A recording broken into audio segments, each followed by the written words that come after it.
Hello, hello, Ignacy Ciuciek, the Askboardgames show. I'm back from London. I was at Eclectic Games 10th anniversary. They had a birthday this weekend. This is a game store located at Reading in United Kingdom, run by the amazing owners, Daryl and Becky.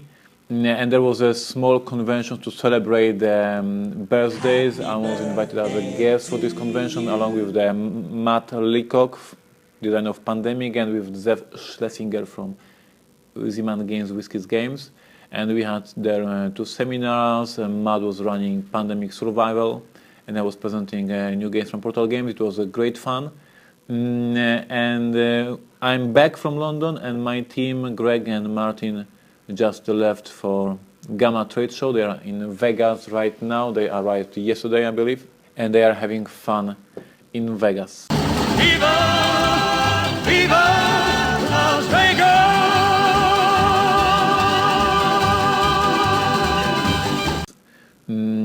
And tomorrow, depending when you watch this movie, it may be today or it may be yesterday. For the time of the recording this video, tomorrow we are announcing a completely new game from Portal Games. So stay tuned, watch our website, see our press release. It will be crazy, amazing game for 8 players. Super cool. I hope you will love it. We'll release it this year. So this is an update of what is happening at Portal Games. My Happy Farm hit the retail in States. We have first reviews. We have first feedback. It's very good. So if you have children, if you have neighbors that have children, if you have friends that have children, this is your choice for this Easter. My Happy Farm, amazing kids game. I strongly recommend. Check out reviews, check out the opinions on Twitter, Instagram, and other places. Very interesting stuff from Portal Games. And now let's go to your questions. SO1KS Gaming asks, what do you do with game ideas in your head? Are you writing the rules or piecing the game together first? Thank you for the question, and the answer is I don't do rules at all. Like first mentioned at this very point is completely ready. We play this, play tested very hard. The game is in a very advanced mode of play testing, and still I didn't write a rulebook. We will write the rulebook when we are sure the game is ready and nothing is changing, and then if we have these final rules, we write them. I don't know if this is the best solution. It may not be the best solution, but for sure you don't need to write the rules before you have your very first prototype or before you playtest for the first couple of weeks, because first you have to playtest and see if it works, and then you will be able to decide, yes, it's working, it's interesting, we can actually start writing rules. So no, I'm not recommending to starting with writing rules. I'm recommending starting to make as soon as possible prototype, playtest, try the game, and if it works, start thinking about writing rules. Ben Nicholson asks, how do you choose a mechanic when there are so many different options? Ben, as you can see in most of my designs, I use only one mechanism. It is worker placement. It's the best mechanism on the market, and I love it. And it is engine that I use for every single my game. Robinson Crusoe, Imperial Settlers, 51st State, everything uses the worker placement mechanism. I love it. It's brilliant. So this is it.